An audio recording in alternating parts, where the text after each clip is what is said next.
On behalf of Father O'Brien and all the deacons and all the staff of the parish, wish to wish you all a very happy Feast of the Transfiguration. The Transfiguration is properly August 6th. And so it's not every year that we get to celebrate this feast on a Sunday. It just happens that this year it falls on Sunday. And it's a big enough feast it trumps the Sunday. So that's why we're wearing white. I'd like to just mention before I get into my homily, but it's actually tied to what I want to say in the homily. We are at that time of the year when we are kicking things off, and most especially, we're kicking off classes and opportunities for people to learn about the faith who are not Catholic. And so I want to encourage you, and encourage all of us here, to invite. If you know someone who is not Catholic or someone you think might be interested in learning about the Catholic faith, or indeed someone you think might not be interested, still extend the invitation to learn more about what the Catholic Church is all about, what we believe, what we profess. And the reason I say that we should even invite those who have not expressed any interest, wouldn't seem to be interested, is because our faith isn't ours, properly speaking. It doesn't belong to me. It doesn't belong to you. Dr. Alice von Hildebrand once said, if I do something stupid, if I think something ridiculous, that's all mine. But the truth is ours. The truth belongs to all of us. And so, for me to deny you something that belongs just as much to you as to me, you see, is unjust. And so it's a responsibility that we all have to share our faith and to speak to others and invite them to consider and to actually learn what it is that the Catholic Church teaches. And the reason I say this isn't just a segue into something else, is because this is exactly what St. Peter is saying in our second reading. He says, "Beloved, we did not follow cleverly devised myths when we made known to you the power and coming of our Lord Jesus Christ." We did not make it up. It isn't something we coined. It isn't something we created. And it's not something that we have a right to edit or adjust or fit to our own private judgment. The truth of what God has revealed is something God has revealed. And He's revealed it not just to me privately for my own self and all by myself, or to you. He's not just inviting one person. It's a revelation for everyone. And so what St. Peter then goes on to say, he says, we had not followed these cleverly devised myths as if they were something we made up. He says, we have been eyewitnesses of His majesty. This is St. Peter talking. The same St. Peter, depicted right here, Peter, James, and John, we have them right here in depiction in our statues. That our Lord took Peter and James and John up the mountain. And if you think about what it was that we were told in our gospel, listen to this again. And He was transfigured before them. What is this transfigured? His face shone like the sun. What was the last time you looked right at the sun? What did you do in response? The sun is bright.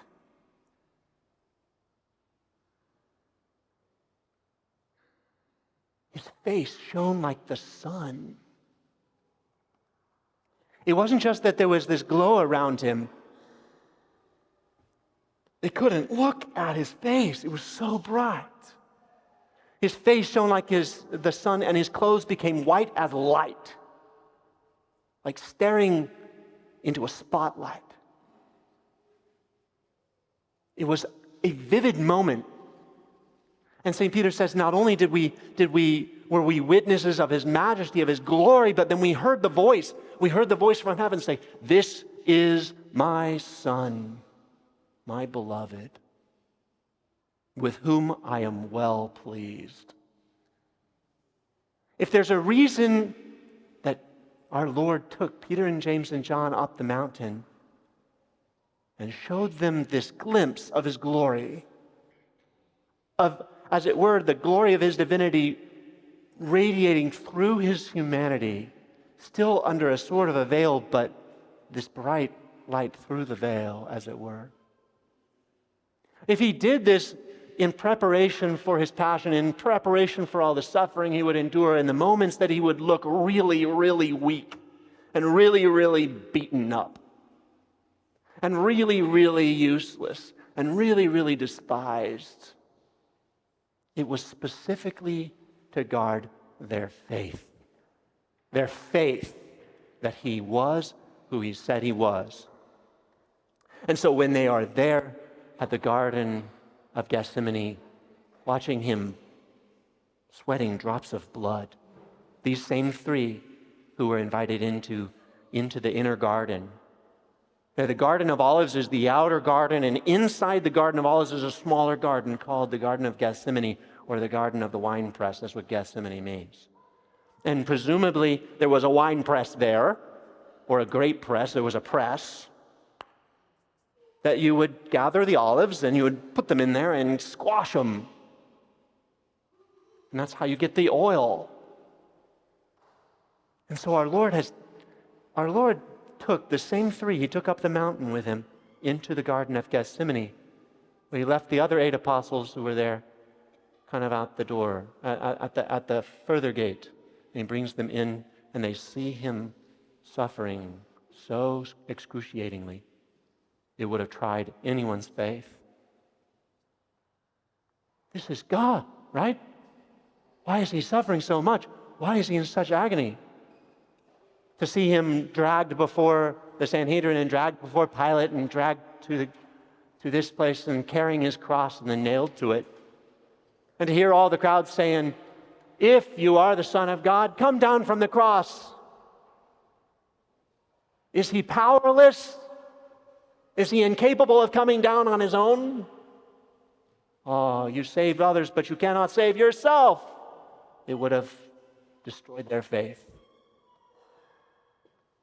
And so our Lord brought them up the mountain to show them a glimpse of his divinity, so that their faith might remain intact when they fled in fear. And that in returning to their senses, they might vow never, never, never to betray him again. They all went to their glorious death for love of him. Every single one of the apostles but John died a martyr's death. And most of them were cruel and barbaric. And they endured it bravely because they knew who it was that they believed. They knew who it was. So this is a feast of faith. This is a celebration of God made man, revealing in his humanity his divinity. We did not follow cleverly devised myths when we made known to you the power and coming of our Lord Jesus Christ, but we had been eyewitnesses of his majesty. And we heard ourselves the voice from heaven. This is my Son, my beloved. It was so that they might know, and everyone who receives the faith from the apostles might know, we don't believe these things because they make sense. We don't believe these things because we've reasoned to them. We don't believe these things because some smart person put this together and it makes sense of life or of the world or of the human heart. It does make sense of the human heart. But we believe it because it's been revealed. And it's been revealed to everyone. And so, my dear brothers and sisters, I simply want to encourage all of us here to take upon our, really in our hearts, the words of Peter. It is good that we are here. It is really good that we are here. And it is good for everyone. It is not just good for us. The apostolic mission, the apostle, is one who is sent. Apostolos means one who's sent, from the Greek apostolo, to send. And you can't send yourself, you're sent by someone. If you're a messenger, it's not your job to edit the message, it's your job to deliver it. We're in sales, not in management. It's our glorious task, and it has been the boast of every faithful Christian from St. Peter to today, that what we give and what we have, as St. Paul said, what I give to you, I also received. And I've handed it on untrammeled, unbroken, and untampered with. If the church has been given the glorious mission of proclaiming the faith to the world, the church has also been given the protection of God to keep that faith intact and to hand it on faithfully from generation to generation, from mother and father to son and daughter, down through time. In spite of the brokenness and in spite of the possibility of human failing and human error, that God would preserve his faith, his truth, the revelation through his Son in all time. And we might have surety that the things we believe are not cleverly devised myths, nice and high-sounding philosophies, thought up in an armchair. But they are a reality that has been made known just as clearly in the secrecy of a room in Nazareth as in the brilliance of Mount Tabor and the glory of the Mount of Transfiguration.